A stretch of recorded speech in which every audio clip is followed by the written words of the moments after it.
Hi there! Yesterday I talked about the issues we faced when using techniques and habits from a slower time. And I promised you to tell you what the techniques are that we adopted to solve these issues. You probably know or have heard of these before. But before diving into details in those techniques, I need to share another roadblock we faced in my previous company.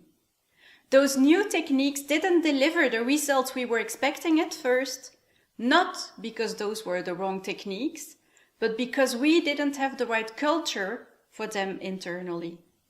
And the culture is the sum of the habits of the people of that organization, especially its leaders.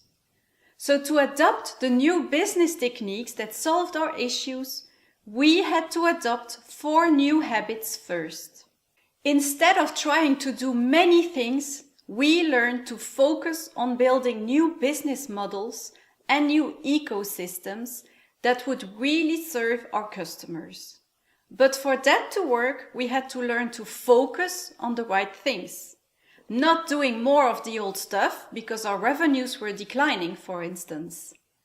That meant solving issues structurally instead of operationally.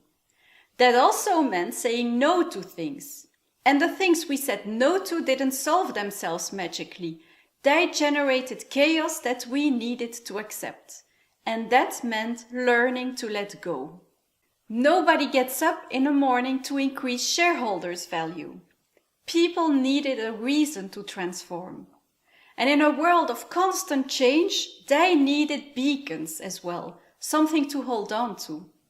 Those beacons were our values and our purpose. And we worked in sprints or in iterations toward that new purpose, because as you probably noticed, making detailed long-term plans doesn't work anymore because of all the changes. But to define a new purpose, new business models, or to work agile, we first needed an appropriate mindset. And that is why we had to learn to manage our interpretations before our actions. We learned to see our market with new eyes and to reinvent ourselves. The slow top-down approach for decisions was not working anymore. So we knew we needed to empower people in order to move rapidly. But that meant we had to learn to trust, to listen to each other, and to give recognition. We also needed to learn to let go as a manager for that. And that trust allowed us to build also a great ecosystem with partners. And to improve collaboration and communication, we transformed our functional structure toward cross-functional teams organized around the customer. That's how we got our customer focus. But that is an extremely difficult process to implement, especially for the leaders of the organization who might lose their current function. Of course, new functions are created, but this is a process that can only succeed when the leaders manage their fears very well. And managing your energy is crucial to learn new things and to tackle challenges. With low energy, you will probably stay in your comfort zone and resist the change. We reached great results with those new habits and those techniques. We grew in revenues, in profits, double digit. We increased exponentially in digital users. We had 0 burnouts and our absenteeism was half of the national average. But most importantly, I became another kind of leader. An authentic leader connected to myself, to others, and to what matters to me. And those new habits really work, not only within my organization, but also for other leaders.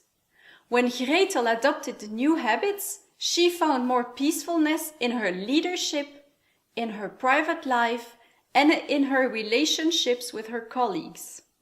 She also saw more possibilities and options to choose from than before.